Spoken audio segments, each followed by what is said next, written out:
Continuing on down here, these are more random and culture kind of books, as well as it's going to slowly slide into the decline of the West kind of books. So there's one on Center for Disease Control. There's Malcolm Gladwell. There's Human Accomplishment by Charles Murray. It's a fantastic book. Recommend that to everyone. Anyone, any educated person must have that book on their shelf. Fantastic tour of human accomplishment in the world. I'm not sure what, from 600 BC, something like that, to, oh no, it says right here, 800 BC to 1950. And it has maps in there, and it shows centers of intellectual progress. So, of course, what are the main ones? Paris, France, London, England. So they're on there, but it's spread out more than just that. But those are the hot centers. So, but it's really interesting. That's a very good one. There's some other random ones. Defense of Elitism. Oddly, people have this belief that elitism is bad, and we can't have elitism in schools, but yet we all like elitist sports. We all like elitist doctors. We all want elitist lawyers. We all would like elitist politicians if we could find any. And yet, we don't like elitism else in other places, so it's odd. It's a contradiction, but there's a good book on the defending elitism, why it's important, essentially why it's good to have skilled and intelligent people in where they are best skilled. Ron Paul books there. This one's a great, Toward the Light of Liberty. It's a historical book on liberty and liberty movements. Very good book in that one there, A.C. Grayling. There's some other random ones. Max Weber on there. Friedman, DeSoto book. So this is on Decline of the West. There's Peikoff's book, The Dim Hypothesis. More stuff on Decline of the West. There's Wreck of Western Culture.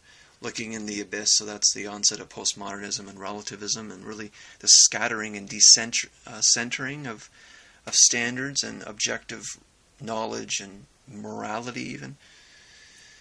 There's Aristotle's Children, so what Aristotle's legacy essentially, and Carnage and Culture by Victor Davis Hansen, and of course Guns, Germs, and Steel.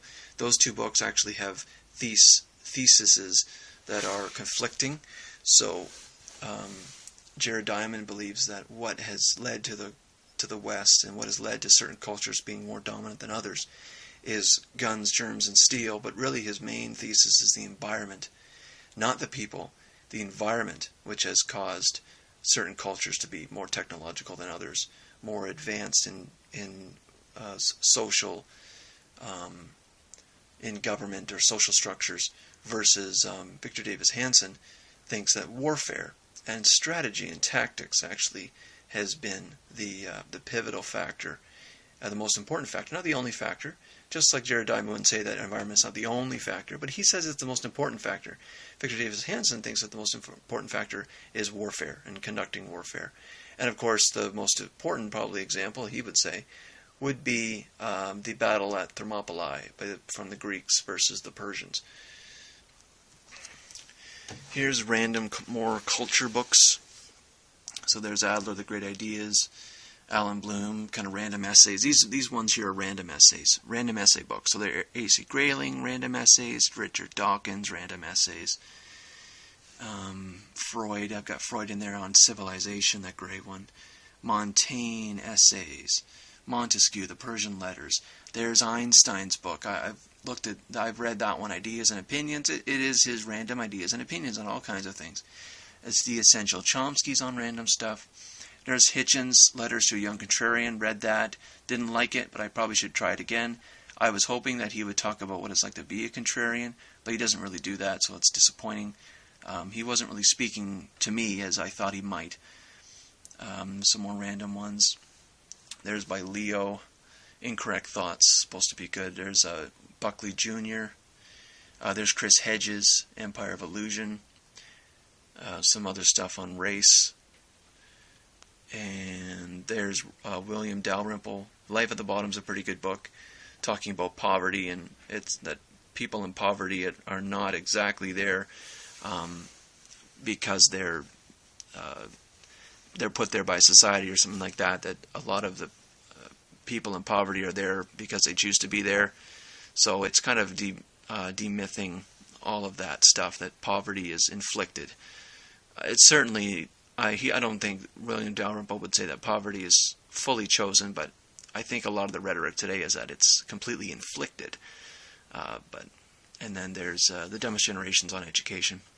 And the next shelf, a couple of these, except for reading Lolita and Turan, these are books on how to read a book, like that one there and that one. And there's some Matthew Arnold, kind of random. I guess that one could have been put with the other random commentary books. There's another one also, Inspiration, Selections from Classic Literature. There's a couple conspiracy books. I don't know if I was looking through the Ventura one, and it's okay. I don't know if it was worth buying, but there's a whole bunch of different conspiracies I thought was kind of interesting. And even if one of them is true, I still think it's interesting. There's another book by DeSoto. Some other Neil Postman's in here. Some good stuff by Neil Postman. Abusing Ourselves to Death is a fantastic book.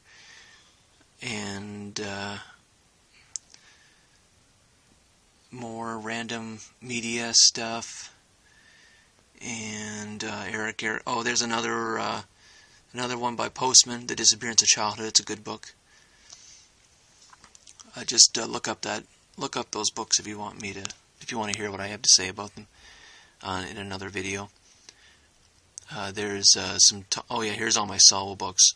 Knowledge and Decisions is pretty good on how knowledge is used in organizations and how it's sorted and how decisions are made based on that sorted knowledge. Conflict of Visions is very good. It is about what he calls the constrained and the unconstrained vision. Modern liberals have the unconstrained vision. They believe that human nature is perfectible, and it's perfectible by education, by certain social programs, etc.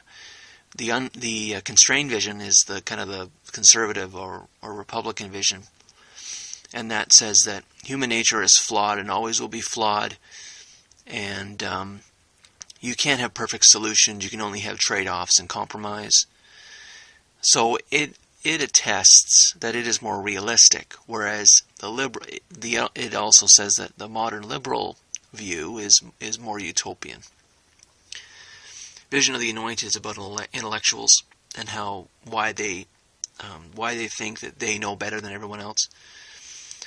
Quest for Cosmic Justice is similar in terms of people get riled up about different things and they think that they can solve all the world's problems. And then there's just a random one. And the last shelf. This is an art book. And this is the art half shelf I have. Egyptian art. A book on Egyptian art right there. History of Western architecture. Ancient Greek sculpture. That thin one is on like the first firearms and armor and like medieval armor and stuff like that. And a couple other ones. Modern painting, Romantic era painting. Okay, these are reference books. New York Times Guide to Essential Knowledge is pretty great. By the way, I forgot to mention, I've got here a little bookcase doohickey. It's actually Cancer astrology stuff because I'm a Cancer. So, but it's just something to, as a little marker, I guess. There's a cup. I believe that's a baptism cup I kept, and I used it for a little marker. And there's the rest of the reference shelf. These Penguin Atlases are really good. Maps in there on different stuff. And then stuff on history. This stuff's on history, what history is.